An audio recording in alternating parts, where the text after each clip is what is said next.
मैं हूं सईद नूरान और इंडियन मीडिया बुक में आपका स्वागत है। आज की न्यूज़ अपडेट कर्नाटक के शिवमोगा डिस्ट्रिक्ट में हुआ एक बड़ा धमाका। कहा जा रहा है कि ये धमाका विस्फोटक से भरे ट्रक से हुआ और ये डायनामाइट्स माइनिंग के लिए लाए गए थे। अंदाज़ा लगाया जा रहा है कि 8 लोगों की मौत हो गई है। ये इंसिडेंट रात करीब 10:30 के आसपास हुआ।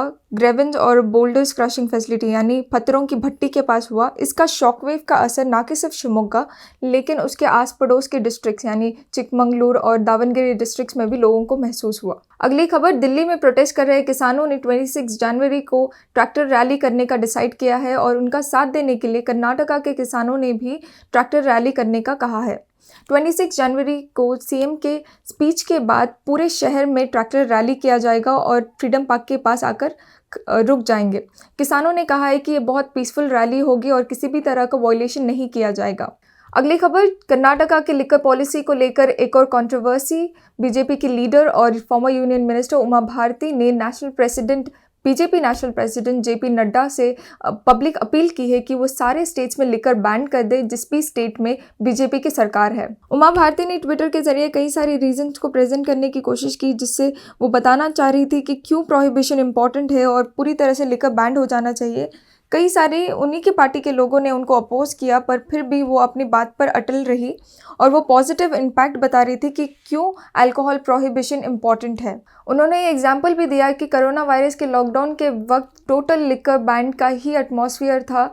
कई सारे लोगों की मौत ज़रूर हुई लेकिन कोरोना वायरस और दूसरी बीमारियों को लेकर, लेकिन शराब पीने की वजह से किसी की मौत नहीं हुई।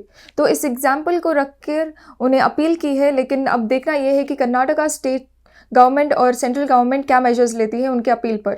अगली खबर, इंडिया के फास्ट बॉलर मोहम्मद सिराज के पिता की मौत हो गई पिछले साल नवंबर में। मोहम्मद सिराज को ये ऑप्शन दिया गया था कि वो अपने घर वापस चले जाएं लेकिन उन्होंने टीम के साथ रहने का फैसला किया क्योंकि सिराज के पिता की इच्छा थी कि वो अपने बेटे को इंडिया के लिए खेलता हुआ देखे।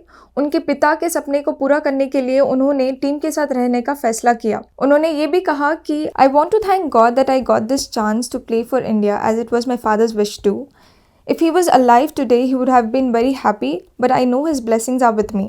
उन्होंने ये कहा कि उनकी पूरी उम्मीद टूट गई थी लेकिन उनकी माँ से बात करने के बाद उनके अंदर कॉन्फिडेंस आया और जैसे ही सिराज हैदराबाद लैंड हुए वो पहले अपने पिता के कब्र पर गए। उनके वीडियोज़ और फोटोज़ इंटरनेट में वायरल हुए। काफ़ी इमोशनल मोमेंट था सबके लिए। तो ऐसे ही न्यूज़ अपडेट्स के लिए आप बने रहे इंडियन मीडिया बुक के साथ and thank you for watching.